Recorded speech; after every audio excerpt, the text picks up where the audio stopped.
আজকের পর্বটি শুরু করার আগে মনিটারি সিস্টেম নিয়ে ডয়চে ভেলার করা একটি ডকুমেন্টারির কিছু বিশেষ অংশ দেখে নেই। Never before has there been as much money as there is today, and rarely has money been so cheap. And yet the central banks continue to pump money into the world. We're being flooded by trillions of dollars and euros. It can't go on forever. It's a ticking time bomb. It's never been easier for investors to get their hands on cheap money. Running up debts is practically free of charge. Organisations are just borrowing large amounts of money from each other and then using that to make money by lending it to others who are using that to lend it to others. A snowball system that lets the rich become even richer. Savers, on the other hand, are losing billions every year thanks to low interest rates. If you just open a savings account, it's almost like burning money. The question is, where's all this money going? By buying government bonds, the ECB has pumped additional trillions of euros into the markets. Otherwise, the system would face potential collapse.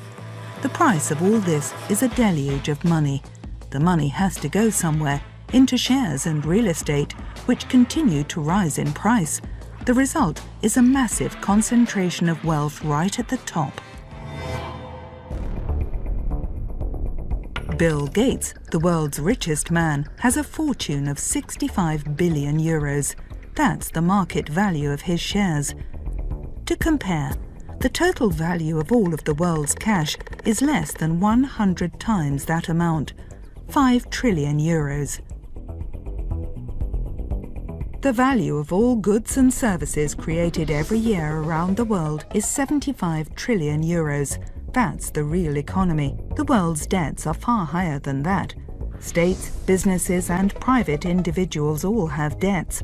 A world living on credit. 705 trillion, that's the value of all derivatives, the speculative financial bets on the future. They've got almost nothing to do with real goods anymore. What happens when there's too much money in the world? Economist Max Otter says this deluge of cheap money isn't just flooding the big banks. He sees low interest rates as the symptom of a massive sickness in the global financial system. What's more, cheap money endangers the entire economy and promotes increasing levels of debt. He says those who believe that with the financial crisis of 2008 receding, things are now better again are much mistaken. This influx of money is extremely dangerous. It's slow, but at some point the dam will burst and then we'll be in a huge crisis. The biggest danger is that this flood of cheap money will split our society. It moves money from the bottom upwards, he says, a gigantic redistribution machine.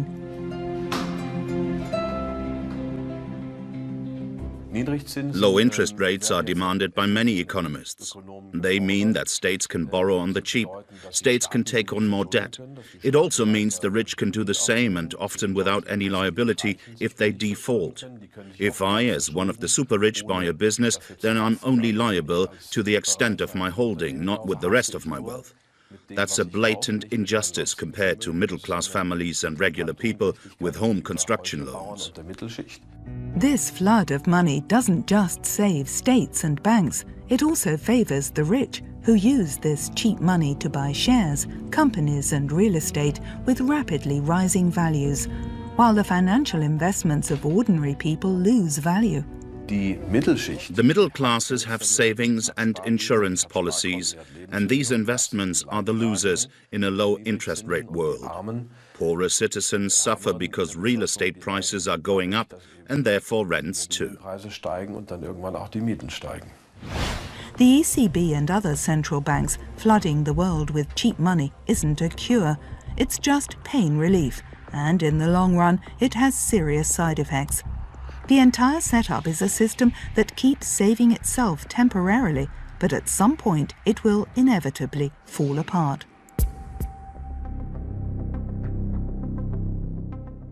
Until then, it exacerbates the enormous injustice that already exists. Those who have benefit. A handful of super-rich individuals own as much as the poorer half of the world's population combined. This flood of money is increasing the gap between rich and poor even further. It's an industry in party mood. Big companies are buying up competitors thanks to low interest rates, thereby increasing their share value. Only shareholders benefit from this strategy, and they tend to be affluent. German chemical giant Bayer.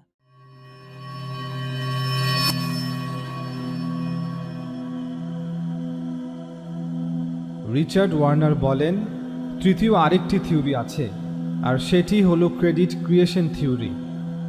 Richard ওয়ার্নারের মতে এটি সঠিক theory এবং এটি সবচেয়ে পুরনো theory, প্রায় 100 বছর পুরনো একটি থিওরি।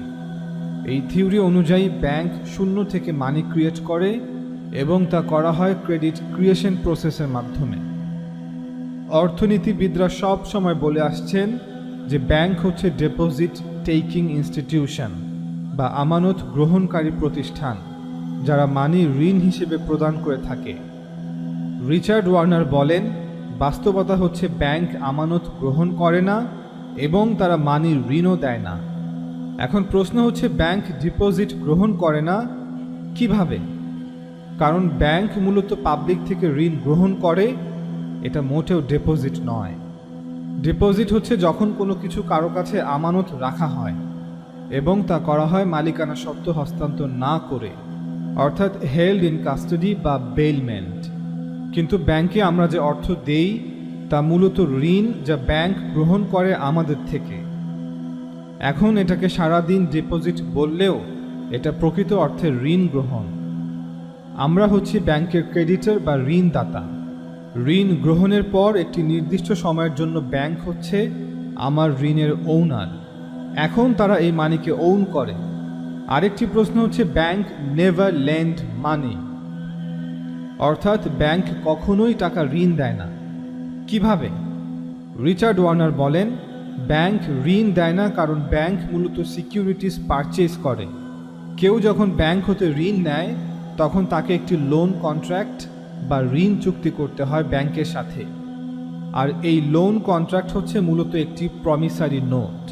প্রমিসারি নোট হচ্ছে ঋণ গ্রহীতার পক্ষ হতে একটি লিখিত দলিল এবং প্রতিশ্রুতি যে তিনি একটি নির্দিষ্ট সময়ের মধ্যে নির্দিষ্ট পরিমাণ অর্থ সুদসহ ব্যাংককে ফেরত দিবে। ব্যাংক তার ঋণ গ্রহীতার কাছ থেকে এই সিকিউরিটি বা প্রমিসারি নোটটি ক্রয় করে থাকে এবং এর বিনিময়ে উক্ত ব্যক্তি বা প্রতিষ্ঠানকে অর্থ প্রদান করে থাকে। এবার একটু ভালো করে লক্ষ্য করুন, যখনই ব্যাংক কোনো ব্যক্তি বা প্রতিষ্ঠান হতে অর্থের বিনিময়ে এই প্রমিসারি নোটটি ক্রয় করল, সেই মুহূর্ত হতেই ব্যাংক উক্ত ব্যক্তি বা প্রতিষ্ঠানের কাছে ঋণগ্রস্ত হয়ে গেল, কারণ তাকে সেই অর্থ প্রদান করতে হবে। আর যেই অর্থ ব্যাংককে পরিশোধ করতে হয় তা আবার ব্যাংকের জন্য ডিপোজিটও হয়ে গেল। অবাক লাগছে? অবাক হবেন না। রিচার্ড ওয়ার্নার বলেন, ব্যাংক ডিপোজিট বলে সেই মানিকে যা তাকে পরিশোধ করতে হবে। অন্য কথায় বললে, পাবলিকের কাছে ব্যাংকের ঋণ, অর্থাৎ পাবলিকের কাছে ব্যাংকের ঋণই হচ্ছে ব্যাংকের ডিপোজিট, যা ব্যাংক পরিশোধ করবে। তাহলে ব্যাংক যখন প্রমিসারি নোট ক্রয় করল তখন তাকেও অর্থ পরিশোধ করতে হবে। অতএব এটাও এখন থেকে ব্যাংকের জন্য একটি ডিপোজিট। এভাবে ব্যাংক মানি সাপ্লাই ক্রিয়েট করে। ইকোনমিতে মানি সাপ্লাই 97%ই হলো ব্যাংক ডিপোজিটস। আর এই ডিপোজিটগুলো ক্রিয়েট করা হয় শূন্য থেকে, যখন তারা মানি ঋণ দিয়ে থাকে। কারণ ব্যাংক কল্পিত কাস্টমার ডিপোজিট ইনভেন্ট করে বা তৈরি করে। কেন? এর উত্তর হচ্ছে, bank incorrectly restate accounts payable liability arising from the loan contract having purchased a promissory note as a customer deposit। অর্থাৎ ব্যাংক ভুলভাবে ক্রয়কৃত প্রমিসারি নোট, যা লোন কন্ট্রাক্ট হতে সৃষ্ট, যা মূলত একটি অ্যাকাউন্টস পেয়েবল লায়াবিলিটি, তাকে কাস্টমার ডিপোজিট হিসেবে উল্লেখ করে থাকে। এ বিষয়ে আরও বিস্তারিতভাবে জানতে রিচার্ড ওয়ার্নারের লেকচারগুলো শুনতে পারেন। এই সকল ইলেকট্রনিক কারেন্সি বা এমন কারেন্সি যা শুধুই কিছু সংখ্যা মাত্র, যা কারেন্সি সাপ্লাইয়ের গতিকে অনেক গুণে বৃদ্ধি করেছে, তা অবশেষে ইনফ্লেশন বা মুদ্রাস্ফীতির জন্য দায়ী। ইকোনমিতে কারেন্সি যত বৃদ্ধি পাবে, মূল্যও তত বৃদ্ধি পাবে, অর্থাৎ কারেন্সি তার ক্রয় ক্ষমতাকে হারাবে। আমরা প্রথম পর্বে ইনফ্লেশনের একটি সংজ্ঞা দিয়েছিলাম। ইনফ্লেশন বা মুদ্রাস্ফীতির প্রকৃত সংজ্ঞা হচ্ছে an expansion of the currency supply, অর্থাৎ যখন কারেন্সি সাপ্লাইয়ের বৃদ্ধি ঘটে, মূল্য বৃদ্ধি হচ্ছে শুধুই একটি আলামত, অর্থাৎ রোগের সিমটম, লক্ষণ। অতএব পুরো কারেন্সি সাপ্লাই কিছুই নয়, শুধু একটি প্রতারণা। ইউনাইটেড স্টেটসের কেন্দ্রীয় ব্যাংক অর্থাৎ ফেডারেল রিজার্ভ এবং ট্রেজারি কতগুলো আইওইউ অদল বদল করে এবং কতগুলো সংখ্যা যা ব্যাংকগুলো তাদের কম্পিউটারে টাইপ করে, এটাই তাদের পুরো কারেন্সি সাপ্লাই। মূলত এগুলো কিছুই না, বরং সাপ্লাই অফ নাম্বারস। 4% কাগজের ডলার আর 96% কম্পিউটার টাইপিং। যদি আপনি মনে করেন এখানেই সব শেষ, তবে শুনুন, আমরা রাত দিন সেই কারেন্সি সাপ্লাইয়ের কিছু অংশের জন্য শ্রমও দিয়ে থাকি। প্রকৃত সম্পদ হচ্ছে আমাদের সময়, কিন্তু আমরা আমাদের জীবনের অনেক মুহূর্ত হারিয়ে ফেলি এই বোগাস কারেন্সি সাপ্লাইয়ের জন্য। ঘন্টার পর ঘন্টা, দিনের পর দিন, বছরের পর বছর। কিছু সংখ্যা যা কিছু লোক কোনো কাগজে ছাপিয়েছে বা শুধুমাত্র টাইপ করেছে তাদের কম্পিউটারে। এখন এই নাম্বারগুলোই আমাদের রক্ত, ঘাম, কান্না, শ্রম, চিন্তা, প্রতিভাকে রিপ্রেজেন্ট করছে। আমরাই এই কারেন্সিগুলোকে ভ্যালু দিয়ে থাকি, যার কারণে এগুলো কারেন্সি হিসেবে মূল্য রাখে। তবে নির্মম তামাশা এখন শুরু হবে। আমরা আমাদের দেশ অক্লান্ত পরিশ্রম করে কারেন্সি জমা করি, অর্থাৎ এই ডলার রিজার্ভে রাখি। একইভাবে ইউনাইটেড স্টেটসের জনগণও অক্লান্ত পরিশ্রম করে কারেন্সি জমা করে, যাতে করে সেখান থেকে একটি অংশ কর হিসেবে ট্যাক্স কালেক্টরকে দিতে পারে। ইউনাইটেড স্টেটসে এই প্রতিষ্ঠানকে বলা হয় IRS, ইন্টারনাল রেভিনিউ সার্ভিস। তারা সকল ট্যাক্স কালেক্ট করে গভর্নমেন্ট ট্রেজারিতে জমা দেয়, যাতে করে ট্রেজারি প্রিন্সিপাল এবং এর সুদ সহ ফেডারেল রিজার্ভকে পরিশোধ করতে পারে সেই বন্ডের জন্য, যা ফেডারেল রিজার্ভ কমার্শিয়াল ব্যাংকগুলোর মাধ্যমে ইউএস গভর্নমেন্টের ট্রেজারি থেকে ক্রয় করেছিল, শুধু কতগুলো কাগজ ধরিয়ে দিয়ে, যাকে অফিসিয়ালি ডলার বলা হয়, যা মূলত আইওইউ বা চেক, এবং যেই চেকের বিপরীতে ফেডারেল রিজার্ভের কাছে কোনো অর্থ, স্বর্ণ, রৌপ্য ছিল না, ছিল শুধুই বাতাস। চলুন এই সেকশনটি একটু রিক্যাপ করি, যাতে করে পুরোপুরি বুঝে আসে। ইউনাইটেড স্টেটসে ট্যাক্সের অধিকাংশ অংশ স্কুল, রাস্তা, পাবলিক সার্ভিসের জন্য ব্যয় হয় না, বরং বন্ডের উপর সুদ পরিশোধ করতে ব্যয় হয়। যেই বন্ডগুলো ফেডারেল রিজার্ভ কিনেছিল পাল্টা অনেকগুলো কাগজ ছাপিয়ে। ইউনাইটেড স্টেটসের কেন্দ্রীয় ব্যাংক এখানে প্রকাশ্যে জালিয়াতি, ধোঁকাবাজি এবং প্রতারণা করছে, অর্থাৎ বিশ্বের পুরো মনিটারি সিস্টেম আর কিছুই নয়, বরং একটি আইনসম্মত অনুমোদিত চুরি, যা বিশ্বের 99% মানুষকে এবং বিশ্বের অধিকাংশ দেশকেই দাসত্বের শিকলে আবদ্ধ করে রেখেছে। সবচেয়ে বড় ধোঁকাবাজি হচ্ছে ফেডারেল রিজার্ভ ফেডারেল নয়, এর স্টক হোল্ডার্স আছে। স্টক হোল্ডার কি? আমরা সবাই জানি যে কোনো কর্পোরেশনের প্রতিটি শেয়ার মালিকানা সত্ত্বের পার্সেন্টেজকে রিপ্রেজেন্ট করে, অর্থাৎ শেয়ার হোল্ডাররা হচ্ছে সেই কর্পোরেশনের মালিক। অতএব ফেডারেল রিজার্ভ একটি প্রাইভেট কর্পোরেশন এবং শেয়ার হোল্ডাররা হচ্ছে ফেডারেল রিজার্ভের মালিক, এবং এটা আপনি নিজেই দেখতে পারেন। ফেডারেল রিজার্ভের ওয়েবসাইটে গেলে দেখবেন সেখানে লেখা আছে, the stock holders of the bank shall be entitled to receive an annual dividend of 6% on paid in capital stock, অর্থাৎ ফেডারেল রিজার্ভের স্টক হোল্ডাররা 6% করে ডিভিডেন্ড পাবেন প্রতি বছর। আমরা যতটুকু জানি যে ফেডারেল রিজার্ভে এই স্টকগুলো সর্বপ্রথম ইউনাইটেড স্টেটসের বড় বড় ব্যাংকগুলোকে ইস্যু করা হয়। তবে বিভিন্ন সময়ে বিভিন্ন ব্যাংকের মার্জার্স এবং অ্যাকুইজিশনের কারণে এখন আর ট্রেস করা সম্ভব নয় যে কারা ফেডারেল রিজার্ভের এই স্টকগুলো ওন করে। এটা অনেক নিবিড়ভাবে পাহারা দেয় একটি রহস্য। তবে ধারণা করা হয় সেই প্রাইমারি ডিলাররাই ফেডারেল রিজার্ভের মালিক, যারা ট্রেজারি থেকে গভর্নমেন্ট সিকিউরিটিজ অর্থাৎ বন্ডগুলো ক্রয় করে পরবর্তীতে ফেডারেল রিজার্ভের কাছেই মুনাফায় বিক্রি করে। যদি এখনও এই ধোঁকাবাজি সিস্টেমকে বুঝে উঠতে না পারেন তবে অধৈর্য হবেন না। পৃথিবীর অনেক মানুষ তো এ সম্পর্কে জানেই না, আর বোঝা তো অনেক পরের বিষয়। এই সিস্টেমকে ইচ্ছে করেই জটিল করা হয়েছে। ইকোনমিস্ট জন মেইনার্ড কেইনস লিখেন, By this means government may secretly and unobserved confiscate the wealth of the people, and not one man in a million will detect the theft. অর্থাৎ এইভাবে ইউনাইটেড স্টেটসের সরকার হয়তো গোপনে এবং অগোচরে সাধারণ মানুষের সম্পদ জব্দ করবে এবং প্রতি 10 লক্ষ মানুষের মধ্যে একজনও এই চুরি শনাক্ত করতে পারবে না। তবে আমরা বিশ্বাস করি সঠিকভাবে উপস্থাপন করতে পারলে যে কেউ এই চুরি শনাক্ত করতে পারবে এবং এই জটিল সিস্টেমকে বুঝতেও পারবে, সিস্টেম যতই জটিল হোক না কেন।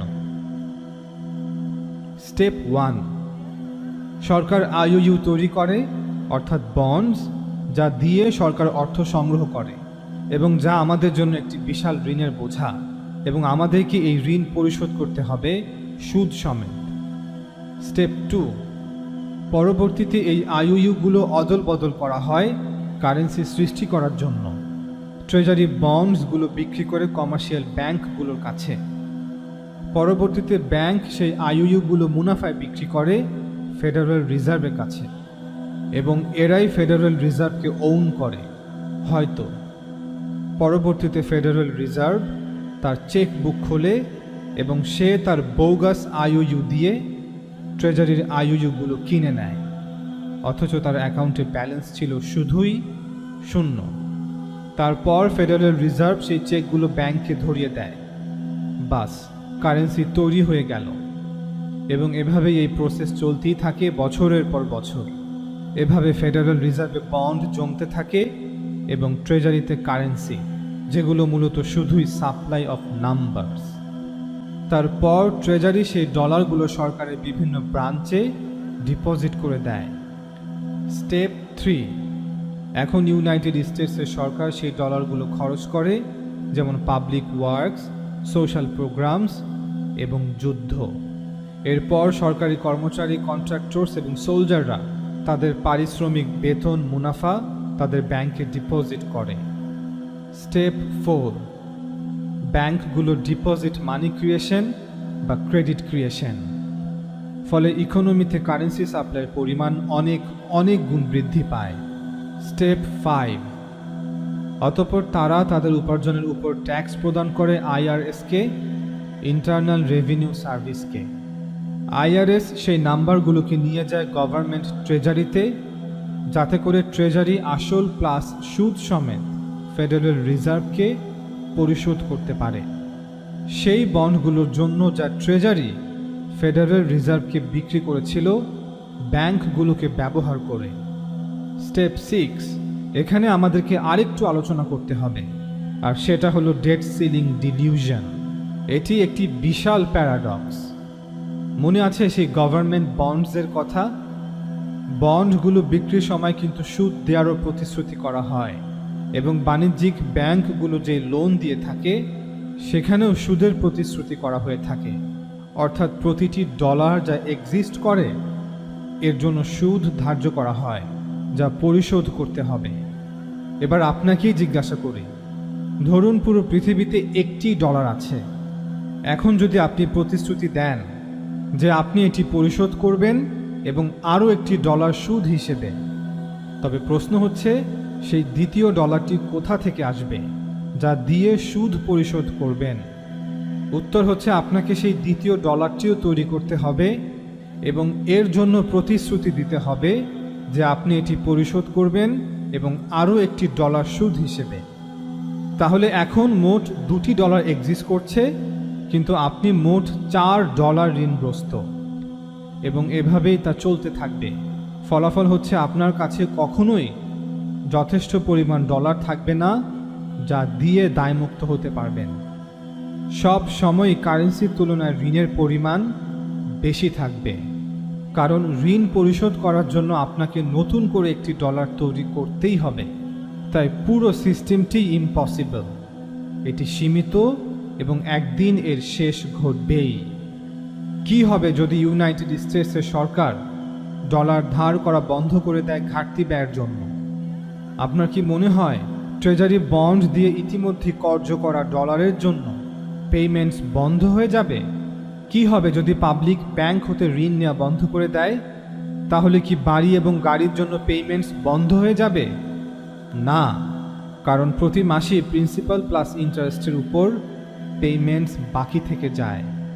অর্থাৎ পৃথিবীতে যত ডলার আছে তার জন্য ইন্টারেস্ট রয়েই যাবে। এই ইন্টারেস্ট কোন ডলার দিয়ে শোধ করা হবে? যদি ইউনাইটেড স্টেটসের গভর্নমেন্ট এবং পাবলিক কর্য করা বন্ধ করে দেয়, তবে নতুন কারেন্সি তৈরি হবে না যা আগের কারেন্সিকে রিপ্লেস করবে, যেগুলো দিয়ে পূর্বে পেমেন্ট করা হয়েছিল। পেমেন্ট ঋণের জন্য হোক বা ট্যাক্স প্রদান করার মাধ্যমে, বন্ডের জন্য পেমেন্ট হোক, এই পেমেন্টগুলোর মাধ্যমে ঋণের একটি অংশকে ধ্বংস করা হয়। তবে এই ধ্বংস হয়ে যাওয়া ঋণ সমপরিমাণ কারেন্সিকেও ধ্বংস করে দেয়। কারেন্সি এবং ডেট হচ্ছে ম্যাটার এবং এন্টি ম্যাটারের মতো। যখন তারা মিলিত হয় তখন একে অপরকে ধ্বংস করে দেয়। যদি আমরা সকল প্রিন্সিপাল অ্যামাউন্টের পেমেন্ট করে দেই, সকল লোন এবং বন্ডের জন্য যা এক্সিস্ট করে, তবে পুরো কারেন্সির সাপ্লাই নিঃশেষ হয়ে যাবে। অতএব যদি ঋণের বোঝা আর না নিতে চাই, তবে দেখুন কি হয়। পুরো ব্যবস্থা বাকি থাকা পেমেন্টের ভারে ধসে পড়বে। এই কারণে ঋণ নেওয়া কখনোই বন্ধ হয় না। ফলে ডেট সিলিং ধারণার জন্ম হয় এবং ন্যাশনাল ডেট উপরের দিকে যেতেই থাকে। কিন্তু সময় আসবে যখন এই পুরো সিস্টেম তার নিজের ভারেই ধসে পড়বে। শুধু সময়ের অপেক্ষা। 2008 ছিল একটি পূর্বাভাস মাত্র। চলুন এবার স্টেপ 6-এ ব্যাক করি, অর্থাৎ ডেট সিলিং ডিলিউশন। সিস্টেমটিকে এমনভাবে সাজানো হয়েছে যাতে ডেট কখনোই থামবে না, এবং এই সকল ঋণ একদিন কলাপস করতে বাধ্য। স্টেপ 7, ফেডারেল রিজার্ভের সিক্রেট ওনাররা তাদের মুনাফার অংশ নিয়ে নেয়। আমরা আগেই বলেছি, বড় বড় ব্যাংকগুলো ফেডারেল রিজার্ভকে ওন করে। তারা প্রথমত সরকার হতে বন্ড ক্রয় করে, তা ফেডারেল রিজার্ভকে বিক্রি করে মুনাফা করে। তাছাড়া ফেডারেল রিজার্ভে থাকা রিজার্ভের জন্য ফেডারেল রিজার্ভ তাদেরকে ইন্টারেস্ট দিয়ে থাকে। এরপর ফেডারেল রিজার্ভ তাদেরকে 6% ডিভিডেন্টও দিয়ে থাকে, কারণ তারাই ফেডারেল রিজার্ভের ওনার। অতএব এই পুরো সিস্টেমটি একটি ইভাল সিস্টেম। পুরো সমাজকে, পুরো বিশ্বকে এই ব্যবস্থা তার দাস বানিয়ে রেখেছে। বন্ড শব্দটি বন্ডেজ শব্দের মূল শব্দ। যখন কোনো সরকার বন্ড ইস্যু করে, এটি একটি প্রতিশ্রুতি যা আমাদেরকে বাধ্য করে ভবিষ্যতে ট্যাক্স পে করতে। কেউ আমাকে জিজ্ঞাসা করেনি যে আমি ট্যাক্স পে করতে চাই কি না, যা গত শতকে মানুষ ভোগ করেছে তার জন্য। কেউ আমাদের সন্তানদেরও জিজ্ঞাসা করেনি যে তারা ভবিষ্যতে কঠোর পরিশ্রম করে ট্যাক্স পে করতে চায় কি না, যা আমরা আজকে ভোগ করছি। জর্জ ওয়াশিংটন একবার জেমস ম্যাডিসনকে লিখেন, "No generation has a right to contract debt greater than can be paid off during the course of its own existence." অর্থাৎ কোনো প্রজন্মের এমন ঋণের চুক্তি করার কোনো অধিকার নেই যা তাদের সময়কালে পরিশোধ করার সক্ষমতার চেয়ে বেশি।